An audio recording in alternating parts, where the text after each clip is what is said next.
There's a pretty one, Ulysses.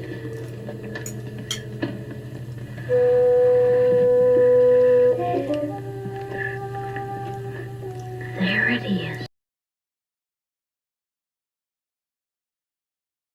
This is a really special occasion for my channel and this bite-sized book chat series, because I would like to welcome Trevor from the Mookse and the Gripes book review website and the Mookse and the Gripes book podcast. Trevor, welcome. Thanks so much, Sean. I'm excited to be here. This is actually my booktube debut. I've never done this before. Wonderful. I'm excited. I'm excited too, and a little bit awestruck, so please bear with me. You, on your, I believe it was your second episode of the book podcast, which you did with Paul.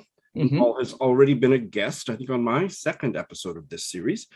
You talked about a book that I think when you first mentioned what it was about, I started to fall asleep, and then you read an excerpt from it.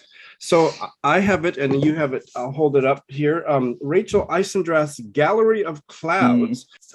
So this is ostensibly a work of literary criticism about an Elizabethan poet, Sir Philip Sidney, his prose poem or whatever, Arcadia. But believe me, you want to stay and listen to what it's actually about. Trevor, please tell us. All right. Well, honestly, the best way to tell about what this book does and how it feels is to read a little bit of it. But I will tell people, I've gotten a lot of response from listeners who heard that section and said, I need to know more about that book, because it speaks to us readers. It really does. It talks to our passions. It's a book of criticism. It's a book about Arcadia, an old poem. And I get that some people would be like, well, I have no interest in that. But what Rachel Eisendrath has done here is write something much more about the experience of reading it and what that means as far as memory and the things that I think we all love. So if you'll let me, I will open it up to an early part of the book. This is page 9. I was already hooked by now, but this is where I realized it was a special book. Please go ahead. So, and just so listeners can see, there's a lot of fun little pictures in this book. It really is a lovely thing to hold in your hands and read, which is part of the book's point, I think. I'm glad that they went with such a lovely production, because it's a book about how special holding a book can be. So she's talking about sitting down and reading some of these tougher books maybe, or poems, or just something that is meaningful to you, I think. And here's what she says. It's very important where you read such books and under what conditions, and where you first find the volumes, or even who hands them to you. C.S. Lewis said that the best way to read an Italian romance, of which Sir Philip Sidney's Arcadia is a first cousin on the family's English side, is for 8 hours a day in a room by the sea while recovering from a minor illness. That advice is exactly right, because one can't place workaday demands on these books. Theirs is the realm of long days, of wonder, of unfilled space and time, of wandering passages between an afternoon nap and waking, of attentive receptivity, of the soft blue ocean on a map that induces fantasies about places you know next to nothing about, of sunlight shifting over a wall beside your bed. Jorge Luis Borges says that the meaning of some long books lies in their length, and these books are of that kind. These books have little plot, and that little plot has little shape. The books are episodic, following what Northrop Frye once called an and then structure or non-structure. These books are long, therefore, not in order to complete any discernible trajectory or arc, nor to create an illusion of completeness, but rather to make you feel that the adventures could go on forever, that there is no intrinsic reason why these books should ever have to stop, and that, as Borges also says, even after these books have ended at some more or less arbitrary spot, you feel they are still somewhere going on. Like the Arabian Nights or In Search of Lost Time, these books do not fight off death. Rather, they forestall it. They do so by increasing the thickness of time, which maybe also means that they are sometimes a little boring in a luxuriant way. Their air is thicker than air, and it is golden and sun-drenched and heavy. I will get up and do what I am supposed to do, these books say, but not quite yet. I love it. Oh, God, I love it too. And that just really captured my imagination. I immediately bought the book based on you reading that on your podcast. Some of my favorite phrases in there are or ideas. You feel they're still somewhere going on. The books, I love that. They increase the thickness of time. Mm-hmm. Yeah, and this book here is kind of about those concepts, about what reading does to memory and these tangible things. Like she says, sometimes these books matter based on who gives it to you. She talks about like buying a volume of some work, and in the mail came volume 2 as well, because the guy who she bought it from said, these been sitting on the shelf together for so long, I had to send you both of them. Those kinds of things that just stand in there that mean something, even though it's not part of the text or whatever. And she's such a good writer. She's writing a book of poetry almost herself here, philosophy of about reading. And I think she does it in a way that she almost gives us the tag that we could use, or the blurb. She's talking about one of her favorite professors later on in the book, and she says, imagine erudition illuminated by wonder.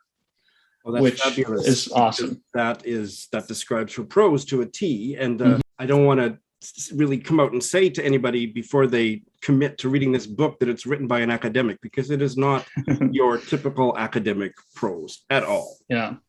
So this excerpt that you read barely mentions Philip Sidney or Arcadia. Is that kind of representative of this book, that it's not really about Arcadia, but inspired by it to kind of riff on it?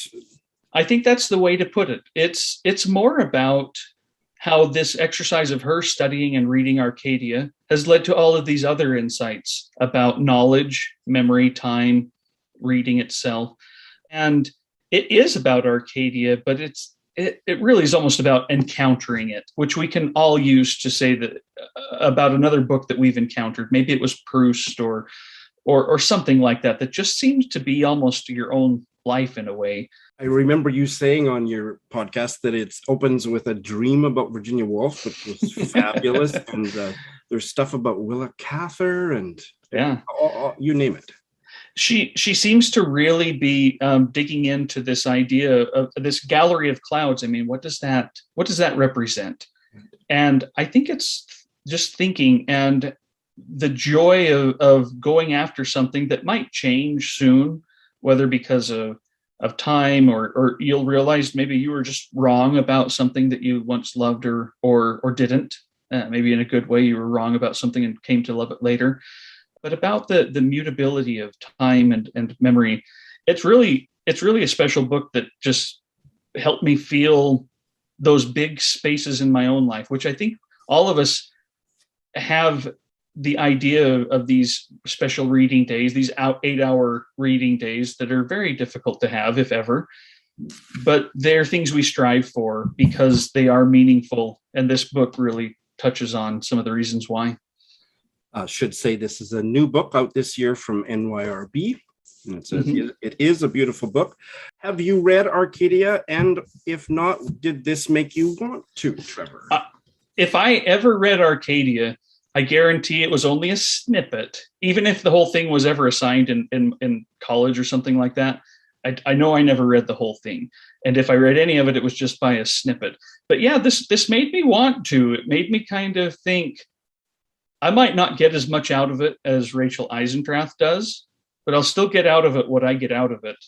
And if I go into it okay with that, boy, what a lovely encounter that can be for me someday to sit down with that poem and go to a different land. I love the idea of doing that. I haven't done it yet, And I think I might. It sounds like the thrust of this 135-page essay is that maybe it's not Arcadia that it's going to inspire you to read, but your own Arcadia, your own bucket list book that you feel intimidated by. Yeah. It was fabulous because I think this came up, you decided to read it on the podcast because of, it was kind of a leftover from the bucket list episode. And I have a tag going around BookTube about the Mookse and the Gripes bucket bucket list tag, and it has been going around BookTube like wildfire. And so a lot of people are having this dialogue with themselves, perusing their bookshelves and making videos about the books that they want to read someday. So this might be a good companion volume for that journey. Well, and thank you so much for doing that too, Sean, because it is fun to see, but that's why we do this, right? I mean, it's that sense of wonder. I love that she talks about erudition, because this could be so dry. This could be super boring, this book, to the point where I would never have read it. But it's that sense of wonder that she's able to instill in it that I think we all feel, and why we all have these bucket lists, why we all love to get together and talk about the books we've loved and the books we hope to love. It's fun. It's encouraging. And I appreciate your role in all of that. Well, it was a delight to do it. And Rachel Eisendrath riffed on Sir Philip Sidney. So I'm going to riff on Rachel Eisendrath to bring this short chat to a close. This was anything but boring, but it was a luxuriant chat. Trevor, thank you so much. And I hope you will come back. I would love to. Thanks so much. And everybody go, there will be links to the Mookse and the Gripes bucket list book tag, and also to the website and the podcast. So check all that out. And thanks again, Trevor. Thanks, Sean. Sure. This is just like ice cream with cherries on top, kind of special for me to welcome one of my most beloved booktuber besties to my channel for the very first time, Alba from Puerto Rico, and the channel Seriella. Welcome. Gracias, Sean. I really appreciate it. Love it. You are an angel. I adore you, and I'm so excited to have you here. And I adore you. Well, it's a mutual admiration society.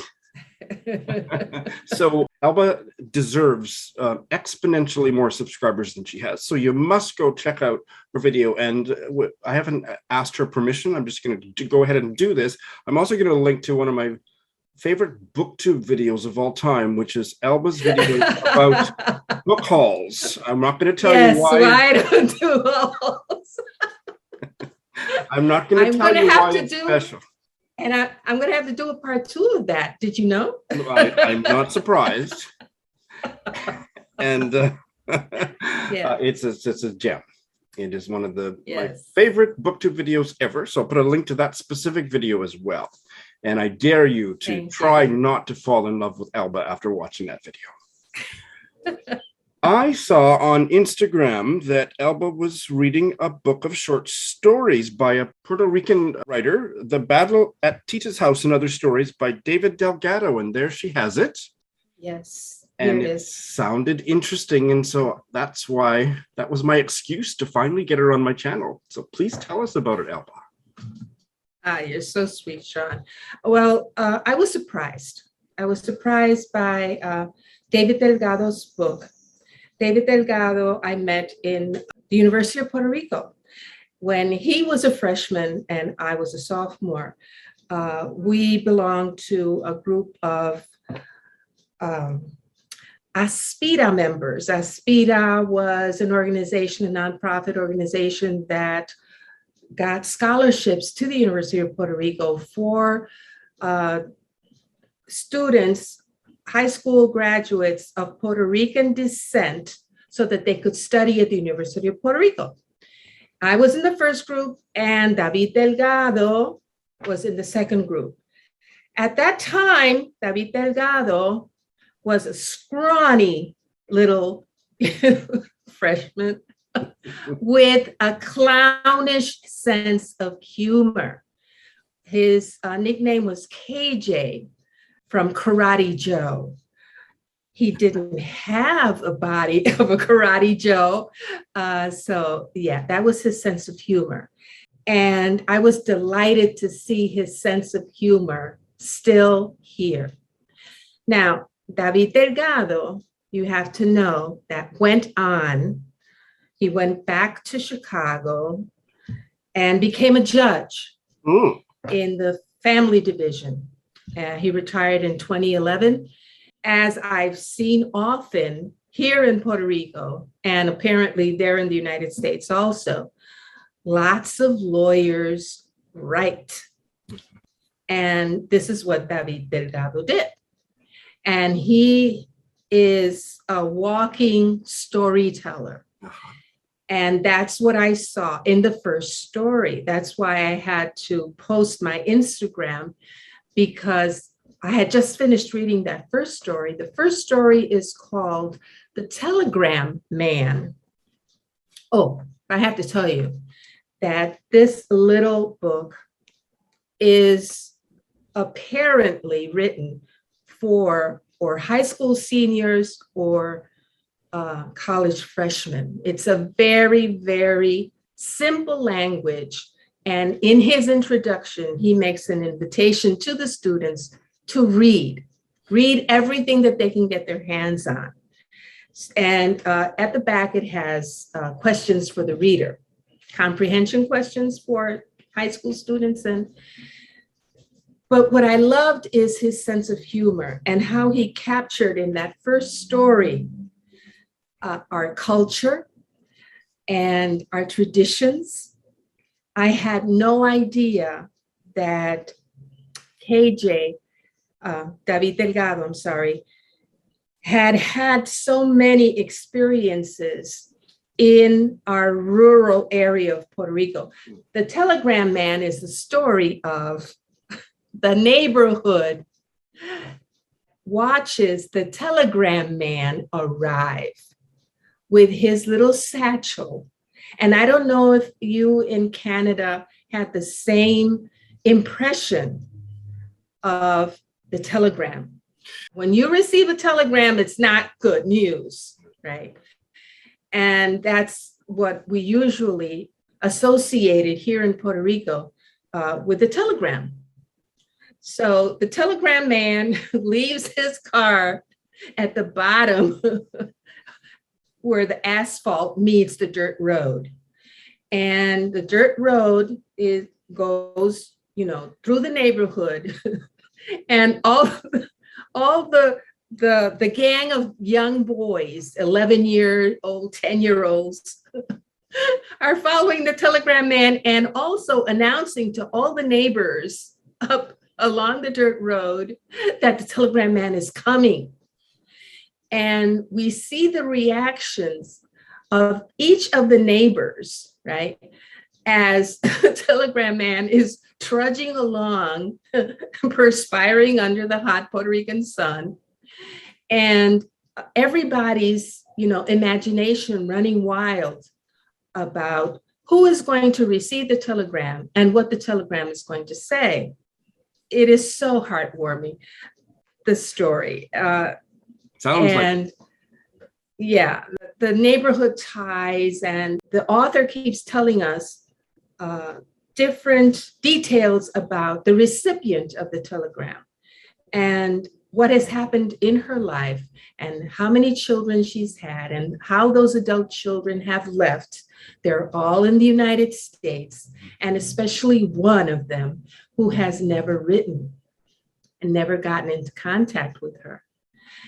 And how this lonely elderly woman in, the mountains is suddenly surrounded by her neighborhood friends, right? Her next door neighbors who go to her house and are there, present, want to be present there when the telegram arrives. So have you kept in touch with David Delgado over the years? Well, we had our 50th anniversary. The first group went in 1968. The Four Musketeers, the ones who were, living together in the same hospedaje, in the same pension house, in the same dorms.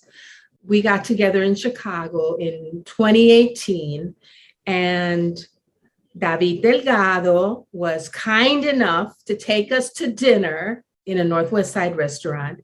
And we got together and it was fantastic. He's a good writer, but he is a lovely human being. I'm just checking. I should have checked this before. Yeah, it's available. I just checked one of those big book selling websites that we're not supposed to mention the name of, and it's readily available. Yes, do you know if he's still writing, or is there anything more? I should hope he is, and I'm going to get in touch with him. I don't know how, but I'm going to get in touch with him and ask him if there's anything else he wants to share with us in terms of writing. Well, you better be careful what you wish for, Alba. What if he writes a memoir about you? Whoa, that would be great.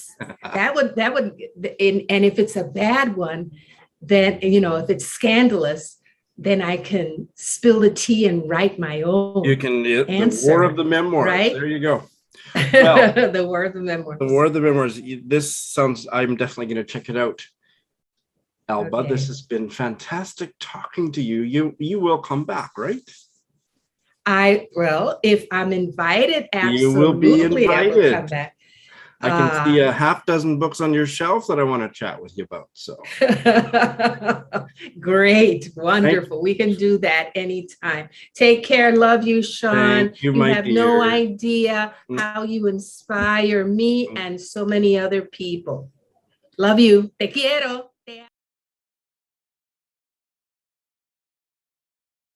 I am delighted to welcome back for her second appearance on Bite Size Book Chats, Justyna from Ireland. Justyna, welcome back.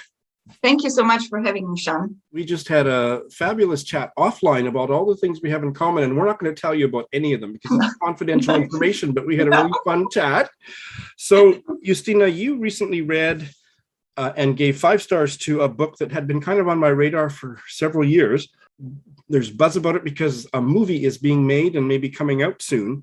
A novel from 2012, My Policeman by Bethan Roberts, and you loved it. Tell us why. Yes, I think I heard about this novel, I think, on your channel. And I'm glad I didn't start reading the reviews on Goodreads because I think that would put me off reading all the Harry Styles reviews. It's a novel about 3 people. It sounds at first quite simple. Oh, it's a love triangle between 3 people. One is the title Policeman, and the other 2 people are 2 people that are in love with him. One is a woman, young woman, who becomes, you can say, obsessed with him. He's her friend's brother, older brother. And from the moment she sees him, she thinks only about him. And she keeps pursuing him to the point when he asks her to marry him. But there are signs that, like even his own sister is warning her that he's not like that he's not husband material, but she just ignores it and marries him. And then the other person who is in love with him is a lover, Patrick, who is older man. He's like in his 30s, older than them, who is very well educated, cultured, and he shows Tom, the policeman, the world of art, literature, music. So we hear the story from 2 perspectives. From Marion, the wife, letter to Patrick, Tom's lover, that she writes in 1999. So, okay, 1999. And the story itself actually unfolds when? Yeah, the story is in 1950s in Brighton. So we find out about the story from Marion's letter to Patrick in 1999 and from Patrick's journal in 1950s, talking about more or less the same events, but from 2 different perspectives, describing their passion for Tom, their love for Tom. So the novel starts in 1999 when Marion writes the letter to Patrick, who she actually is taking care of. He's after a few strokes and he's in their house. So that's not a spoiler because that's the first page. So 40 years later, she's taking care of Patrick, who you can say is dying at this stage. He doesn't speak, doesn't move, just is like bedridden. It's basically, we don't see Tom's policeman point of view here from his perspective, but I didn't feel like the novel was lacking because of that.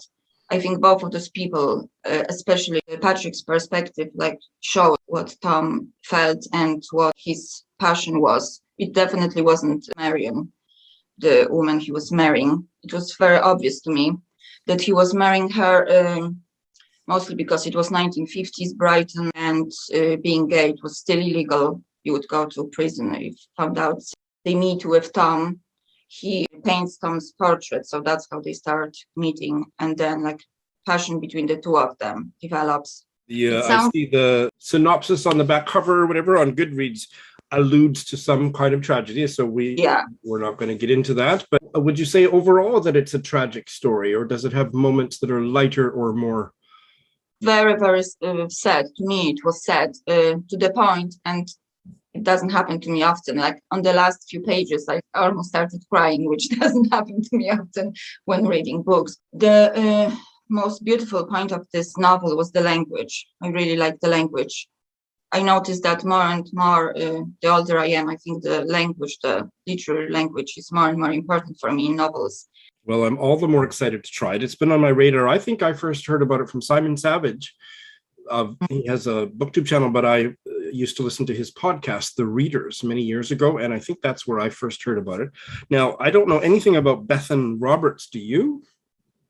I watched a short interview with her on YouTube. I didn't find that much information about her. I know that she has written a few novels, and I noticed that a good few of her novels, I don't know if all of them, are based on an actual events that happened. Like one is, I think, about Elvis Presley and his relationship with his mother. I know that this novel, My Policeman, is actually based on the writer Ian Foster and his relationship with a policeman,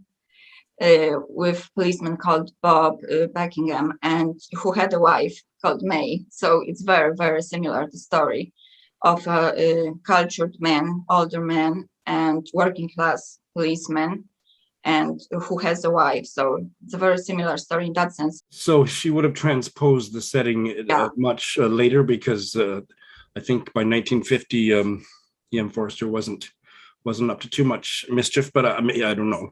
He died in 1972. I think the story with his policeman, I think it happened. I'm not sure, but I would say 20s. Early 20th century.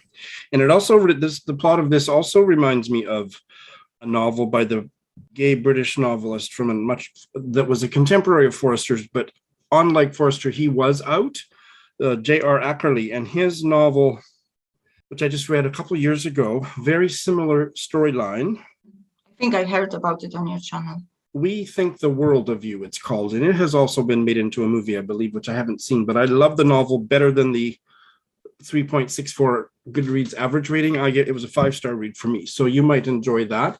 The book sounds wonderful, Justyna, so thank you so much for telling us about it. No problem. I hope you like it. I'm sure I will, and I won't blame you if I don't.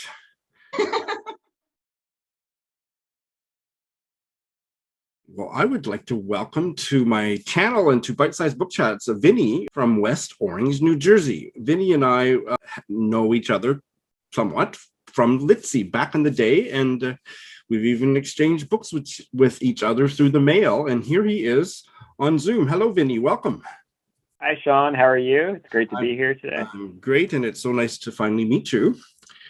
I invited you because I saw that you were reading a book I'd never heard of, and that always catches my eye. This is a Salvadorian novel translated, and in fact, it's bilingual. So when you get the book, it has the Spanish text and the English text side by side. They Have Fired Her Again by Claudia Hernández, translated from the Spanish by Aarón Lacayo. So tell us about it. This is a very unique novel, a very short novel that has a lot going on. It starts out with a simple idea. So it centers around a woman whose name is Lourdes. She's from El Salvador. She studied in college a little bit back in El Salvador, and then has moved into Brooklyn, New York, where she's undocumented, and starts the novel living with her aunt and cousin. It has some magical realist elements to it. There's throughout the novel, there's this theme of these animals that Lourdes encounters who are rumored to kind of take women and steal them away and take them to their homeland, which might be far away, like in New Mexico or Mexico.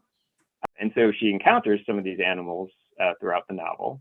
At the same time, there's also a lot of realism to the novel. So it's very much about, a lot of it is about the struggles that you would expect for a woman in her situation, in terms of finding work and relationships when she doesn't speak very much English, and just being able to navigate her terrain and the social circle. So the animals are the villains of the piece. Maybe, but their role is a little bit ambiguous. It's it's a little bit hard to tell good and bad.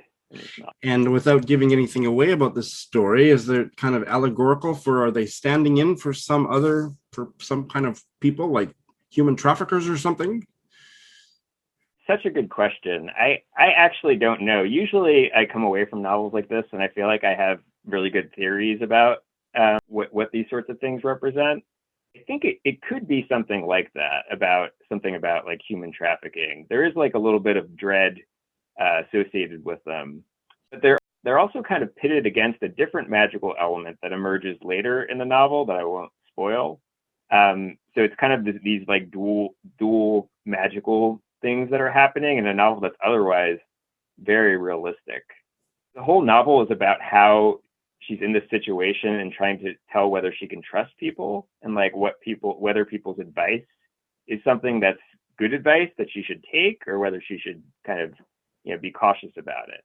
So I feel like it works into that sort of theme. When you're in a situation like that, you really, it's hard to tell who to trust and what advice is good advice. Now, I remember, I think it was on Litsy that I first heard the phrase, "What the F did I just read?" So did you have that feeling at the end? Yeah, absolutely. And during it, I guess I'm a reader who kind of likes things like that, like work that challenges me, even if it is challenging while you're reading it. And one of the most unique things about They Have Fired Her Again is that it's a novel that's told almost 100% in dialogue. So it's basically like you're getting the story. It starts out with basically Lourdes talking to a friend on the phone, kind of like her telling him about things that have happened to her recently. But what it does is it actually just jumps around from conversation to conversation. So if she mentions that conversation with her aunt, and then suddenly it's her aunt who's telling the story. And then her aunt might mention something about her cousin, and then her cousin, you're just all of a sudden her cousin is speaking. So it kind of just immerses you in all of this dialogue, and very little of it is actually from the main character, from Lourdes. It's mostly about people that she's encountering throughout the story. I have quite a pronounced allergy to magical realism, so I'm not sure, but it's a tiny little book, so I'll probably give it a try at some point. What really made the novel for me was just how realistic the voices were. So even though it's magical realism, it's interesting in that it's also not consistently in the magical realist element. Like the most of the beginning, the first half of the novel is almost entirely realism. So it doesn't have the magical components of it. So they're not even like sprinkled throughout evenly. And the voices are just so authentic. Like you could really just hear them in your head. So what made you pick it up in the first place? I'm curious, Vinny.